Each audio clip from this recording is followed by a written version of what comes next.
Dios les bendiga, somos Iglesia Amisadai. En esta oportunidad vamos a estar exponiendo un breve estudio de lo que es la carta a los Efesios. Y para ello voy a estar leyendo el libro de los Efesios capítulo 1, versículo 1 al 14. Leo la palabra en el nombre del Padre, del Hijo y de su Santo Espíritu. Pablo, apóstol de Jesucristo por voluntad de Dios, a los santos y fieles en Cristo Jesús que están en Éfeso. Gracia y paz a vosotros, de Dios de nuestro Padre y Señor Jesucristo. Bendito sea el Dios y Padre de nuestro Señor Jesucristo, que nos bendijo con toda bendición espiritual en los lugares celestiales en Cristo, según nos escogió en Él antes de la fundación del mundo, para que fuésemos santos y sin mancha delante de Él. En amor, habiéndonos predestinado para ser adoptados hijos suyos por medio de Jesucristo, según el puro afecto de su voluntad, para alabanza de la gloria de su gracia, con la cual nos hizo aceptos en el amado, en quien tenemos redención por su sangre, el perdón de pecados según la riqueza de su gracia, que hizo sobreabundar para con nosotros en toda sabiduría e inteligencia, dándonos a conocer el misterio de su voluntad, según su beneplácito, el cual se había puesto en sí mismo, de reunir todas las cosas en Cristo en la dispensación del cumplimiento de los tiempos, así las que están en los cielos como las que están en la tierra. En Él, asimismo, tuvimos herencia, habiendo sido predestinados conforme al propósito del que hace todas las cosas según el designio de su voluntad, a fin de que seamos para alabanza de su gloria nosotros, los que primeramente esperábamos en Cristo.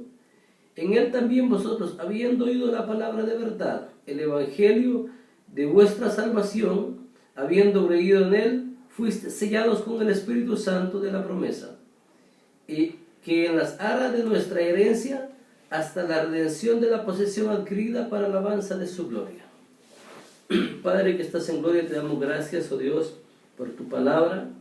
Te pedimos que a través de ella nos ilumines, Señor, y nos traigas consuelo, nos traigas esperanza en estos momentos, oh Dios, que posiblemente sean oscuros para algunas personas, oh Dios, que alumbres tu gracia en nuestros corazones, Padre, a través de la palabra que ya ha sido inspirada por ti hacia nosotros, oh Dios.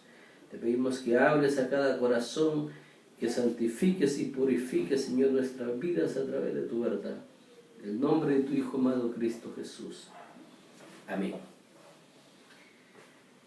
La identidad de este documento es una carta contextualizada en el siglo I. Las cartas daban inicio con la presentación del remitente y un corto saludo, a diferencia de las cartas de nuestros días, donde el remitente se pone al final. Pero en este caso, el escritor, como siguiendo las reglas de su contexto, hace una introducción de quién escribe esta carta. Como dije al principio, en el siglo I el remitente encabezaba las cartas, y con ello entraba un breve saludo donde podía plantear algunas ideas de lo que iba a seguir el cuerpo de la carta. Y justo ese es el parámetro que sigue la carta a los Efesios. Este documento se ubica entre el año 61 y 63, siendo el apóstol Pablo el que reclama esa paternidad del texto. Esta carta, como dije anteriormente, está situada entre el año 61 y el año 63, en un encarcelamiento en Roma. El apóstol escribe 3 cartas, que es Efesios, Colosenses y Filemón. La carta no ha pasado desapercibido por cierto problema de la paternidad de Pablo en cuanto al lenguaje. El lenguaje es prácticamente 100% paulina, y algunos teólogos contemporáneos han dicho que hay ciertas palabras allí que no son del autor, quizá un 5%, al máximo estirando lo que estos autores están diciendo. Sin embargo, el 95% es fidedigno al pensamiento y a la ideología del apóstol Pablo. Por eso asumimos y aceptamos que el apóstol Pablo escribió esta carta. El paladín de la fe, el apóstol Pablo tiene todas las credenciales para reclamar esta paternidad. Tiene todos los fundamentos históricos, tiene todo su lenguaje. Pablo escribió amplio material del Nuevo Testamento, y en todas las cartas que vemos de Pablo encontramos una similitud en sus aspectos teológicos de esta carta.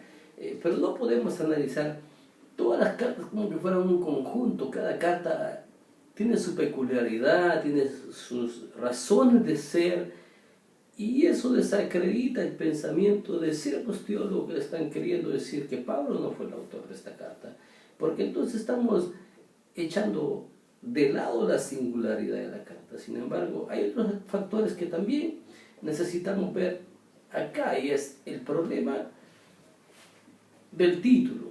El problema del título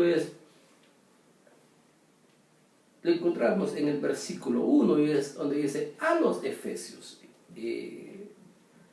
Hay mucha evidencia que muestra que los primeros textos, las copias que se tienen de estos textos, no tienen ese título, que fue hasta el siglo V que se encuentran otras copias donde encontramos un manuscrito que dice a los Efesios. Sin embargo, los padres de la iglesia, tanto Clemente, tanto Papías, inclusive Marción, mencionan esta carta. Algunos de ellos, en el caso de Clemente, dice que esta es la carta perdida, la Odisea, pero tampoco hay evidencia de eso. ¿Por qué es un problema esto? Y es porque en algunos pasajes que encontramos, vemos que pareciera ser que Pablo no conoce a la gente de la que está hablando. Y yo voy a veamos Efesios capítulo 1, versículo 15, para poder sostener de lo que voy a hablar acá. Dice: por esta causa, yo, habiendo oído de vuestra fe en el Señor Jesús y de vuestro amor para con todos los santos. Pablo había oído de vuestra, le dice a los receptores de esta carta, y algunos, otro texto es Efesios capítulo 3, versículo 2. Dice: y que habéis oído de la administración de la gracia de Dios que me fue dada para con vosotros. Habéis oído. Nos da la impresión de que estos receptores no conocen de Pablo. Sin embargo, cuando nosotros estudiamos la vida de Pablo, vemos que Pablo sí compartió con los efesios, sí estuvo amplio rato con ellos, y para ello voy a ver Hechos capítulo 19, versículo 10, dice: y así continuó por espacio de 2 años, de manera que todos los que habitaban en Asia, judíos y griegos, oyeron la palabra del Señor Jesús. Esto es en Éfeso. Pablo estuvo en Éfeso por un buen tiempo. Y también voy a citar lo que es Hechos capítulo 20, versículo 31, dice: por tanto, velad, acordaos que por 3 años, de noche y de día, no he cesado de amonestar con lágrimas a cada uno. Hablando de los efesios, por 3 años. Eso significaba que Pablo pudo haber hecho buenos lazos, buena relación con la gente de Éfeso. Mientras que en Éfeso capítulo 1, versículo 5 y Éfeso capítulo 3, versículo 2, vemos que hay una distancia entre los receptores de esta carta y el escritor de esta carta. Para eso se presentan otras opciones. Una de las opciones es que esta carta pudo ser una carta circular, de lo cual mi persona se inclina, quizá por conveniencia teológica, quizá por conveniencia espiritual, pero esa es la inclinación a la que personalmente yo me voy, de que esta carta fue dirigida a todas las iglesias. Fue una carta que circuló en el Nuevo Testamento por varias iglesias, y que estas varias iglesias fueron edificadas con el pensamiento paulino. ¿Por qué me inclino a eso? Porque esta carta es una de las cartas más impersonales del apóstol Pablo. No vemos saludos cariñosos, no debemos dirigirse a muchas personas que conocía, a pesar de que estuvo aproximadamente 3 años en Éfeso. Entonces podemos decir que es una carta que bendice a toda la iglesia, y eso nos da otras pautas para poderla interpretar. Esas pautas es que no tenemos que lidiar con el problema teológico de una iglesia local, de los problemas doctrinales, de los problemas morales que pudieron estar enfrentando a la hora que Pablo escribiese esta carta. Por lo tanto, nos da una pauta general de poder interpretar una carta con tanta riqueza teológica, con tanto principio teológico enriquecedor para la vida cristiana. En realidad, ese es el propósito de la carta. Si pudiésemos buscarle un título a esta carta, diríamos que es la exaltación de Cristo, la exaltación de Dios a Jesucristo por la expiación, y que nos hace enriquecedores de eso. Y para ello el apóstol Pablo introduce brevemente los versículos de introducción, los cuales voy a volver a repasar como lectura. Dice: Pablo, apóstol de Jesucristo por voluntad de Dios y de los santos, a los santos y fieles en Cristo Jesús, que están en Éfeso. O sea, dejar el título, que están en Éfeso. Pablo dice que esa voluntad, o sea, ese llamado a ser apóstol, es por voluntad de Dios mismo. No es algo que Pablo buscó o algo que Pablo está reclamando por puro capricho, por pura emoción. Es algo que Dios le dio. Pero para entender lo que es el apostolado, el apóstol lo que significa es ser enviado, tener la autoridad de alguien. Y en este caso, Pablo dice que lo envió Dios. Ese contexto nosotros lo vemos que cuando un jefe o alguien de jerarquía no podía estar presente en un lugar y necesitaba que su nombre fuera representado allá, enviaba a una persona. Y lo vemos representado en el libro de Hechos, en el capítulo 9, cuando Pablo pide al sumo sacerdote cartas para ir a perseguir a la iglesia. Pablo está siendo el representante del sumo sacerdote, está siendo el representante del Sanedrín, y tiene toda la autoridad para poder hacer lo que está haciendo. En este caso, en Efesios, Pablo ya no representa ni al sumo sacerdote ni al Sanedrín. Él dice que representa a Dios mismo. Pablo lo envió el Señor.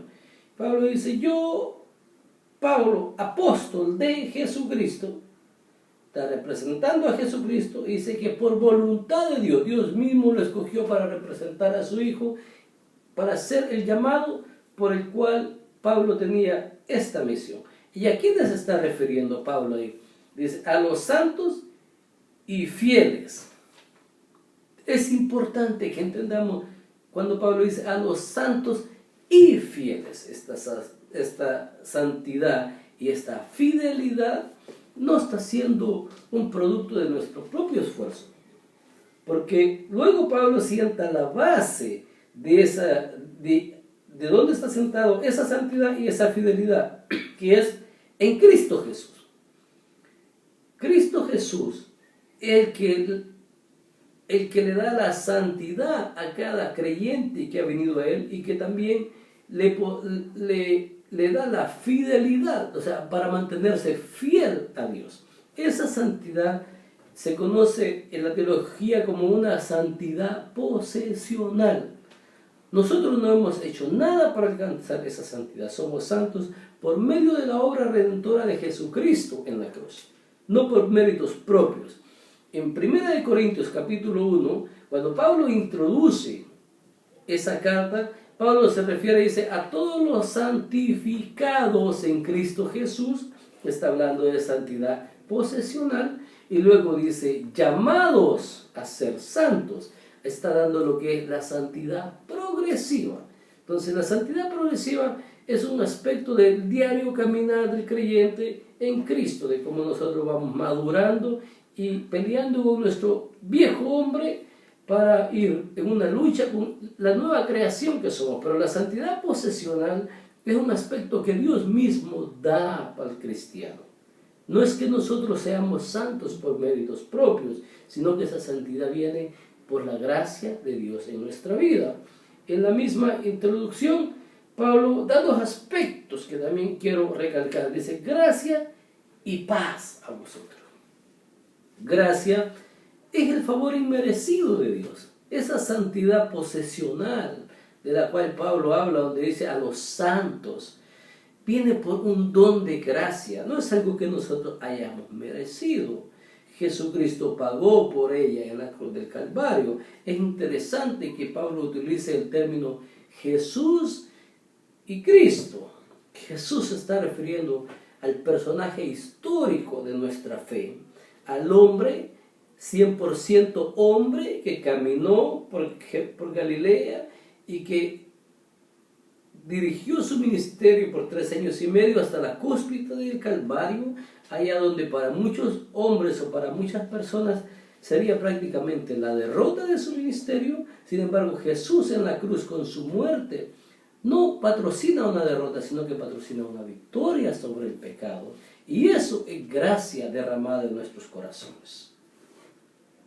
Y esa gracia derramada en nuestra vida produce paz. Por eso Pablo dice gracia y paz. Gracia y paz a vosotros de Dios.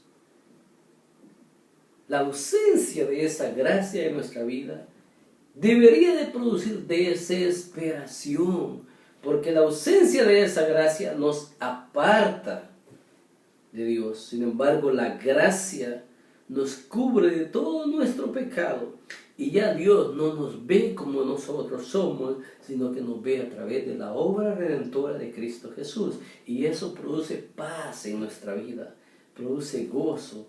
Podemos vivir confiadamente en Dios, porque hemos entendido o hemos sido recipientes de la gracia soberana de Dios que ha sido derramada en nosotros en la cruz del Calvario.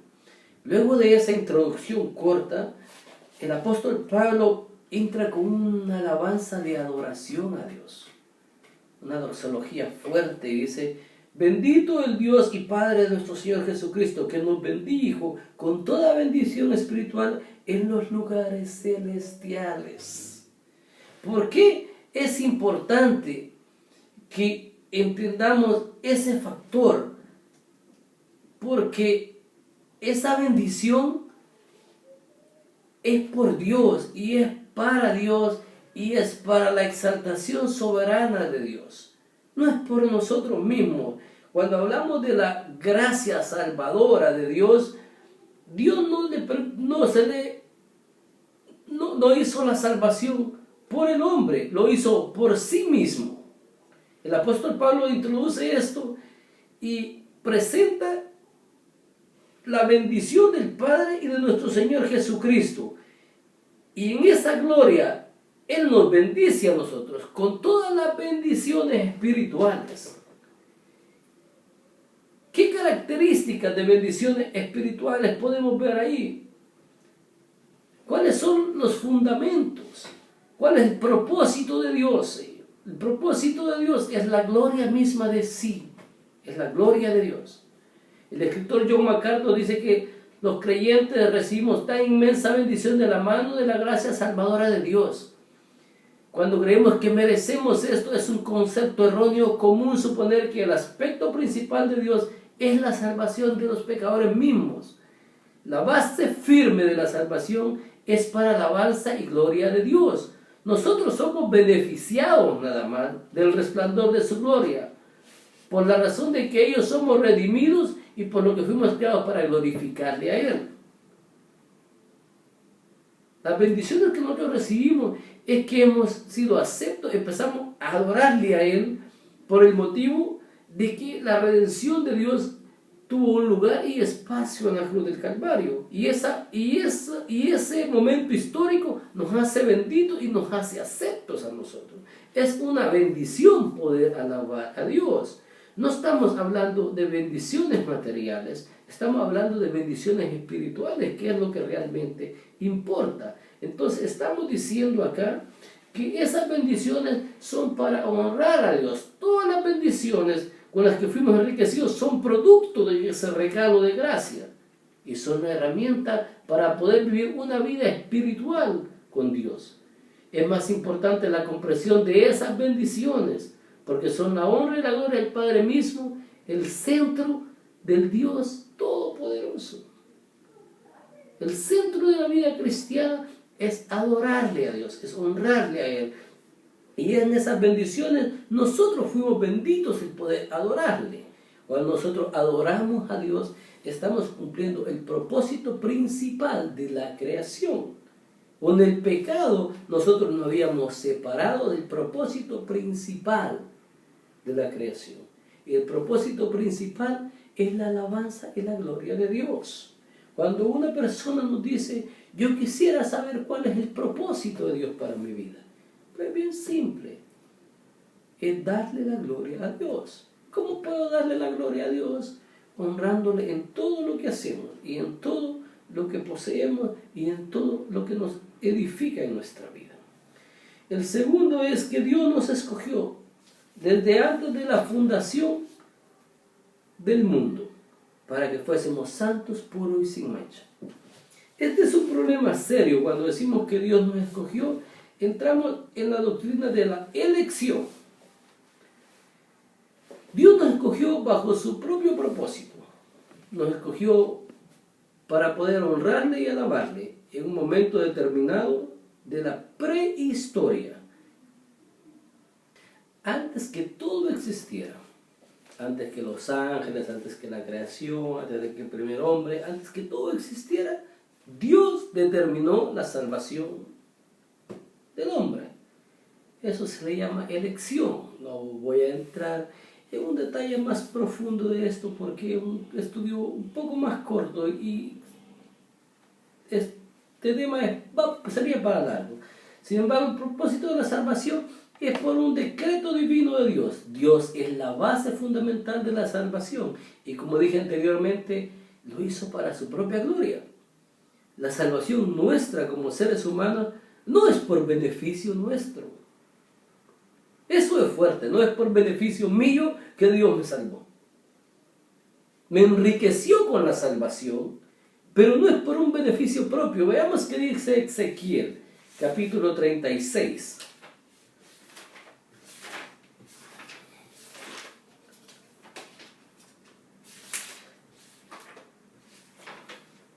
Ezequiel capítulo 36.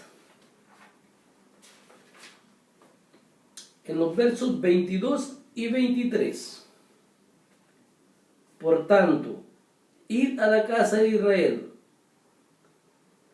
Di a la casa de Israel, así ha dicho Jehová el Señor, no lo hago por vosotros, oh casa de Israel, sino por causa de mi santo nombre, el cual profanáis de vosotros entre las naciones, a donde habéis llegado, y santificaré mi gran nombre, mi grande nombre, profanado entre las naciones, en cuales profanáis de vosotros en medio de ellas, y sabrán las naciones que yo soy Jehová, dice Jehová el Señor, cuando sea santificado en vosotros delante de sus ojos.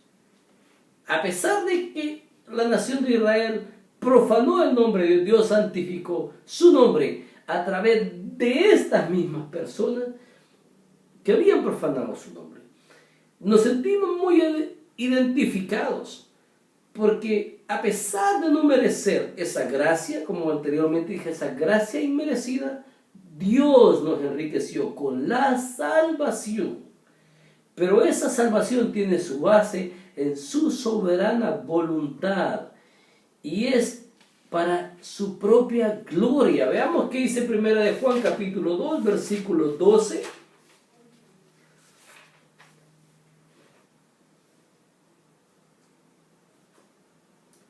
Os escribo a vosotros, hijos, porque vuestro pecado os ha sido perdonado por su nombre, por el nombre de Dios, para glorificar a Dios, para exaltarle a Dios.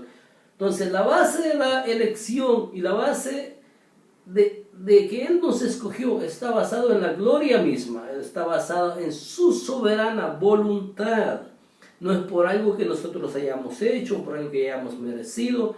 No es que Dios pensó que nosotros en el futuro íbamos a ser buenos, nosotros no somos buenos. Es más, nosotros nunca seremos lo suficientemente buenos para merecer la gracia de Dios en nuestra vida. Usted y yo nunca vamos a alcanzar ese nivel. No estamos capacitados para poder llegar a ese nivel. Sin embargo, en esa riqueza que Dios nos dio, Dios nos eligió. Esa es una de las principales riquezas espirituales que nosotros recibimos, la elección. La siguiente riqueza que quiero ver es la adopción. Dios nos adoptó a nosotros. Es importante porque la palabra adopción para nosotros no estamos ajenos de entenderla. Es un problema social. Muchas veces niños que crecen con sus padres, sin sus padres, ya sea por abandono, ya sea porque son huérfanos, pero crecen teniendo esa carencia de amor, esa carencia de afecto. Y la Biblia dice que Dios nos adoptó a nosotros. Acá en Latinoamérica el concepto de adopción es un poco fuerte. Algunas personas dicen, pero ¿cómo? Nosotros somos hijos legítimos de Dios, no somos adoptados. Sin embargo, en el contexto en el que Pablo lo está presentando, un ciudadano romano que adoptaba a un hijo, ese hijo venía a tener todos los derechos legítimos de un hijo sanguíneo.